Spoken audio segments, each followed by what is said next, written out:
Hi guys, what I'd like to do now is just to give you some simple pointers to think about when you come to planning a cycle journey. The first thing you really need to think about is why am I actually making this journey? Because that will determine really what kind of cycle infrastructure you use.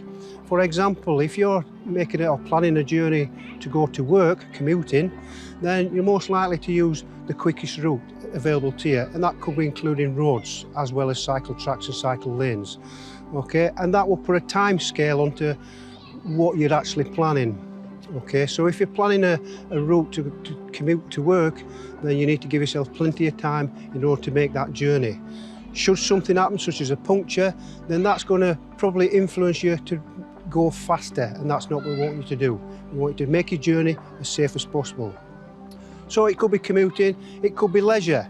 You could be wanting to go with your friends or your family, just have a nice family day out. And again, the cycle infrastructure you want to think about there is your cycle lanes, your cycle paths, and go to the local parks and recreation centres, just have some fun on your bike.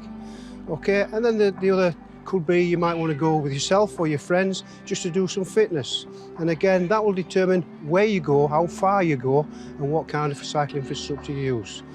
So before you go, think about what it is you want to do, then plan your route accordingly. The next thing then is, once you've decided why you're doing this journey and what you're going to do and where you're going to go, you want to think about what clothing you're going to wear. For example, if it's a commute, it's probably a short journey, but if it's a leisure fitness thing, it could be a long journey. So you need to wear appropriate clothing for that journey. Also, make sure you always wear something high-vis and a helmet.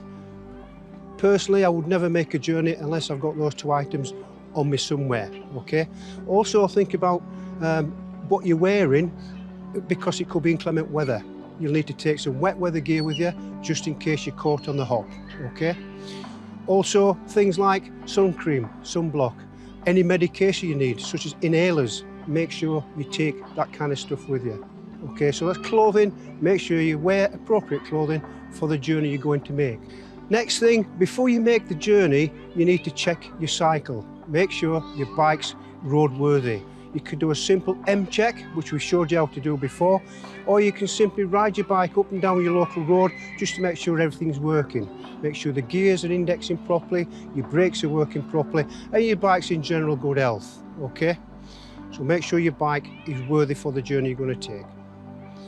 The next thing I want you to think about is what you're going to take with you. I always take a small rucksack with some gear in it, my wet weather gear, my sunblock, my medication, for example. But you also want to think about, should anything happen to your cycle mechanically, you need to make sure you've got a spare inner tube.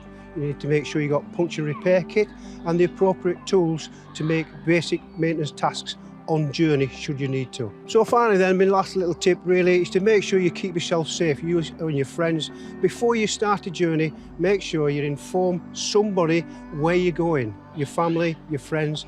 Let them know what your intentions are. So should something go wrong, at least somebody knows where you've gone. Okay, enjoy your ride.